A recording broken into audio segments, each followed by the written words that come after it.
Svim sudijama prekršajnih sudova u Srbiji trebalo bi da istekne mandat 31. decembra. Oni su na tim funkcijama bili u posljednje 3 godine kada je završena reforma pravosuđa.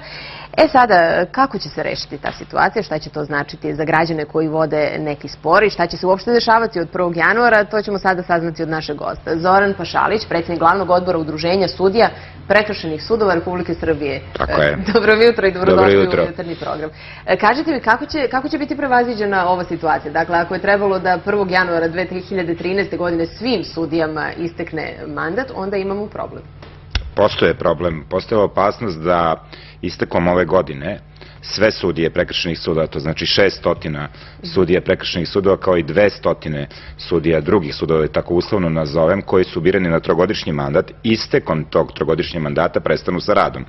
Jer tu je zakon izričit, u članu 61 se kaže da po isteku trogodišnjeg mandata sudije koje nisu izabrane po kriterijuma koji moraju biti unapred predviđeni i koji moraju biti ocenjeni u prethodnom periodu, što nije urađeno, praktično prestaju sa radom, odnosno istekom 3 godine njima prestaje mandat, što bi u praksi značilo da bi sudije prekršajnih suda prestale sa radom, pa samim tim i sudovi prekršajni bi prestali sa radom, odnosno nekih 9 do 10 sudija od 600 sudija koliko sudi u prekršajnim sudovima u Srbiji bi nastavili sa radom jer oni su birani na stalni mandat, a ostalo 9 do 10, da.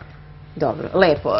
Pošto pretpostavljam da se ipak neće dozvoliti situacija da od 600 sudija spadnemo na 9 do 10, koje je rešenje?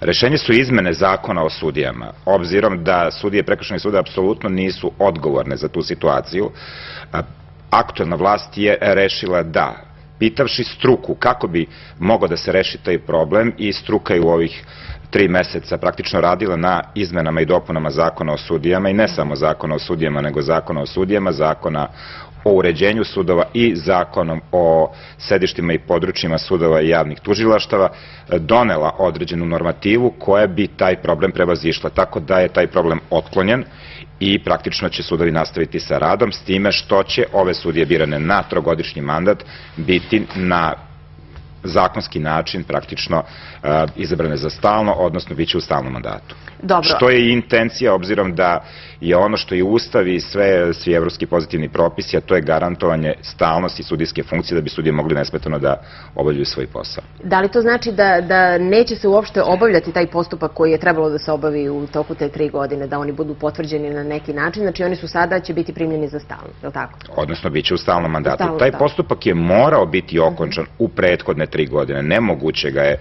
raditi retroaktivno, to uostalom i Ustav ne dozvoljava. Jednostavno trebalo su još u 2010. do maja doneti kriterijume za izbor ovih sudija, odnosno za izbor sudija koji su birani na trogodišnji mandat, i svake od ove 3 godine, uključujući 2010. 11. i 12. je trebalo da se izvrši ocenjivanje rada tih sudija po unapred predviđenim kriterijumima koji nisu bili doneti. Dobro. Hoće li ta ocenjivanja stručnosti biti rađena u buduće? U buduće će izvesno biti, ali ono što je vrlo bitno, prema unapred predviđenim kriterijumima i merilima, tako da svaki sudija koji obavlja sudijsku funkciju će znati šta treba da ispuni u pogledu broja predmeta, u pogledu kvaliteta svog rada i ostalih kriterijuma koje te merila za ocenjivanje predviđaju. Našim sudijama definitivno nije lako, mnogo je predmeta, dugo traju procesi. Da li je samo preopterećenost sudija razlog za to? Ja govorim u ime sudije prekršajnih sudova. Mislim, kad ste pomenuli preopterećenost, dovoljno vam je činjenica da tih 600 sudija u Srbiji, znači kako prekršajnih sudova, tako i višeg prekršajnog suda, praktično urade u toku godine oko 1.000.000 predmeta. Znači, taj broj varira između 980 i 1.000.000. Ove godine mislim da će biti prevaziđen, s obzirom da je u prvih 6 meseci priliv bio negde oko 640.000. To je osnovni problem, znači, koji se pojavljuje da je velika opterećenost rada prekršajnim. Govorimo o prekršajnim sudovima i prekršajnim sudovima. Drugo, to je ono što se uvek postavlja kao problema, to je veliki broj zakonskih propisa, 147 zakona po kome oni postupaju, više stotina podzakonskih akata koji su takvi kakvi su, tako da mnogi od njih su podložni promenama. u ovom trenutku završeni rad na zakonu o prekršajima koji bitno menja uslove kako za rad prekršajnih sudova, tako i uvodi neke nove institute, vrlo značajne za budući rad prekršajnih sudova. Šta se očekuje kao najveći faktor napretka u radu? Šta mislite da će olakšati i rad sudijama i šta će uopšte omogućiti bolje i brže procese? Ono što je važno, to je da je određene greške koje su postale u ranijem periodu su izmenama i dopunama ovih zakona koje sam naveo, kako i nekih zakona drugih koje se tiču samog rada sudija, zakona o prekršajima, zakona o izvršenju i obezbeđenju, će u mnogo čemu poboljšati rad. Bitno je da je ovaj put struka ta koja je praktično radila na izmenama i dopunama ovih zakona. Kažem struka, mislim na same sudije, uz pomoć svesrdnu pravne teorije, odnosno profesora pravnih fakulteta. Znači, struci je dato da urede zakone na način na koji je to praktično potrebno da bi sudovi mogli funkcionisati najbolje moguće. Hoće li prekršajne sudije u budućnosti moći da izreču kazne zatvora? Oni su od uvek mogli da izreču kazne zatvora i to je razlog zašto oni spadaju u korpus sudova, a ne upravnih organa. Tako da će i nadalje nastaviti da... To je jedan događaj koji se neće promeniti. Sa vaše tačke gledišta, evo danas, kada je već zaista prošlo neko vreme i kada možda imamo i neku distancu, koje su dobre, a koje loše strane reforme pravosuđa? Opet u vašem sektoru. Što se tiče dobrih strana reforme pravosuđa, to je ona osnovna stvar kad govorimo o prekršajnim sudovima, to je što su oni ušli u korpus, da tako kažem, ustavno redovnih suda. Loše strane su te što je apsolutno negirana ova stalno sudijske funkcije.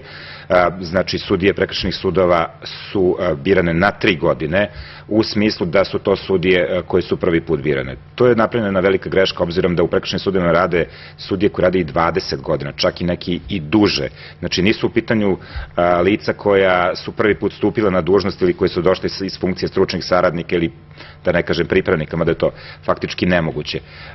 Tu je napravljena velika greška i ta greška je ovim promenama koje sam na početku razgovora naveo ispravljena. Znači, to je osnovna stvar. Drugo, što apsolutno kriterijumi za rad sudija prekršajnih sudova nisu doneti, što je kod sudija prekršajnih sudova pravilo određenu dilemu. Znate, kad nešto radite, morate da znate unapred šta trebate, u kojoj količini da uradite, na kakav način i sve druge elementi, odnosno kriterijumi, odnosno merila za vaš rad, da biste mogli da zaista prijavite poslu i da znate po kojim kriterijima, po kojim uzusima trebate da radite u budući.